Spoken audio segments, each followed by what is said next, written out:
Lihat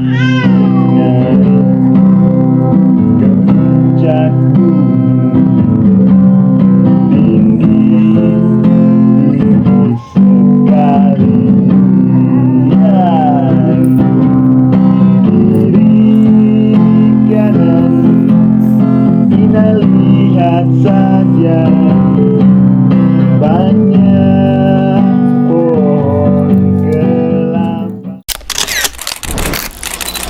Sudah saling mencintai, kita harus menghadirkan adegan-adegan dramatis seperti ini.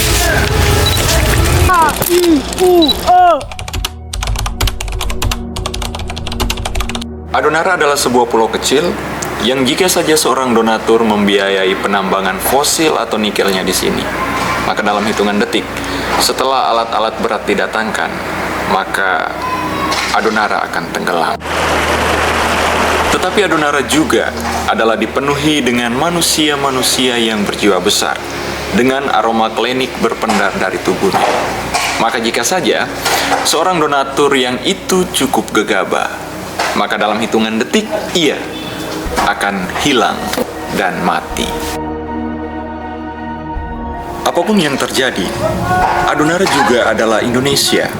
Adonara cukup berkontribusi pada masa-masa paceklik kolonialisme hingga Nippon merajalela di Hindia Belanda, wabah COVID-19 yang lalu dan yang mungkin akan datang lagi, badai Seroja 4 April 2021 dan hingga pada remah-remah kontestasi pemilu 2024 yang lalu. Dan benar, Bupati Flores Timur, Bapak Antonius Donidihen, salah seorang putra terbaik dari Adonara. Tapi dari semua yang saya jabarkan tadi, tolong jangan peduli. Mari kita sederhanakan saja Adonara dari sudut pandang makhluk manis Adonara.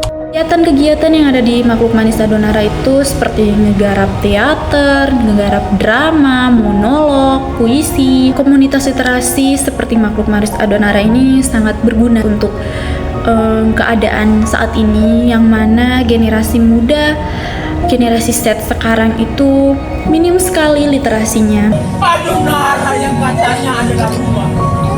Di sana ada Ina yang ikhlas mempersembahkan darahnya untuk kehidupan. Ada Ama yang perkasa menjadi tameng. Tapi itu semua tenggelam.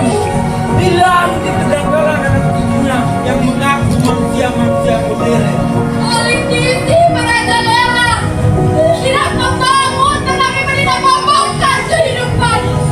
Anak-anak tercerabut dari akarnya. Orang-orang dewasa kehilangan fungsinya. Dan sebentar lagi kita akan kehilangan. Selamat datang, selamat menikmati musim-musim Serta konspirasi. Teman saya, Once Luluiboli, dia orang yang saya boleh katakan gila. Gila soal ide, gila soal aksi, dan gila soal bagaimana dia mewariskan karya, ide kepada siapa saja yang bertemu dengannya.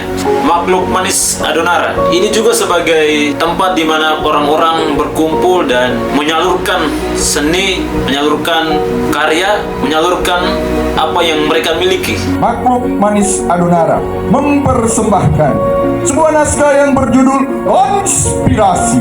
Selamat menyaksikan. Ya, kalau kita mau berbicara soal literasi, MMA menjadi salah satu wadah juga yang turut mendorong peserta didik untuk lebih giat mengenal literasi lebih dalam. Masih banyak dari kita yang terus saja berdiskusi panjang tentang apa dan bagaimana itu literasi. Nah, yang sering saya dengar adalah literasi itu adalah bisa baca dan bisa nulis.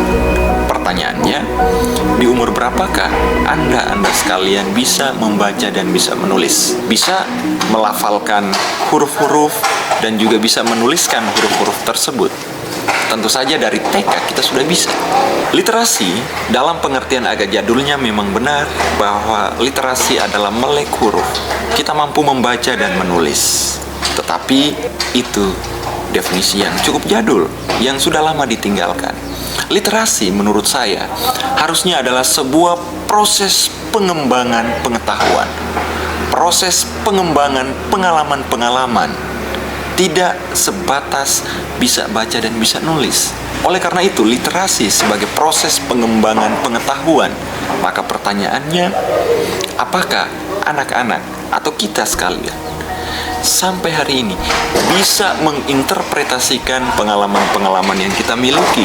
Saya sering menemukan bahwa anak-anak susah mengembangkan karakternya, susah belajar dari hal-hal yang diajarkan, juga susah belajar dari pengalaman-pengalaman mereka di rumah. Bisa saja di rumah mereka sering menyaksikan orang tuanya berkelahi misalnya, atau mereka sering melihat orang tuanya pulang malam karena bekerja di kebun. Tetapi pertanyaannya, pengalaman batin apa yang terjadi di diri mereka yang kemudian mereka olah dan mereka ekspresikan?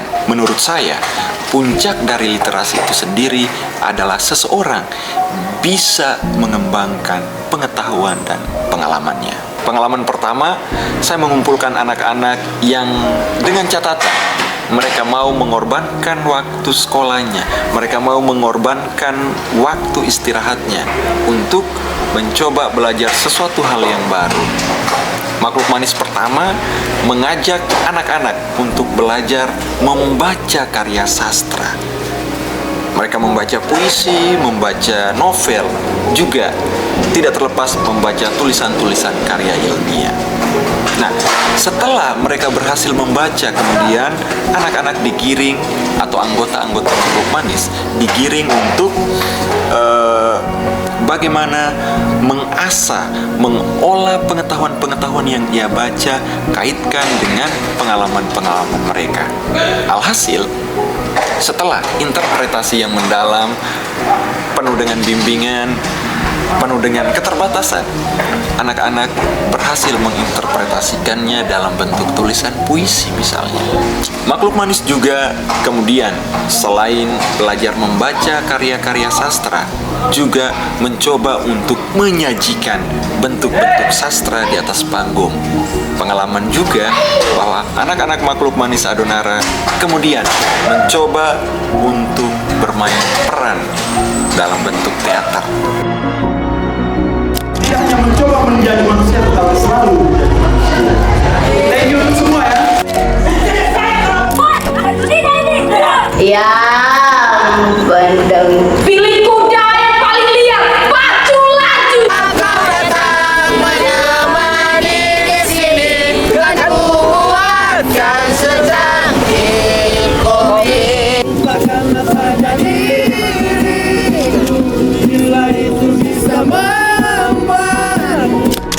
Sekian dari saya, Once Luliboli, seorang guru honorer di SMA Negeri 1 Adonara Timur.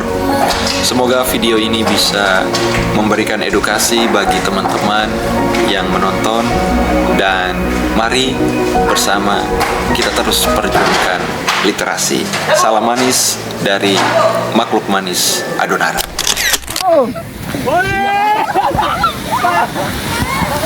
Foto.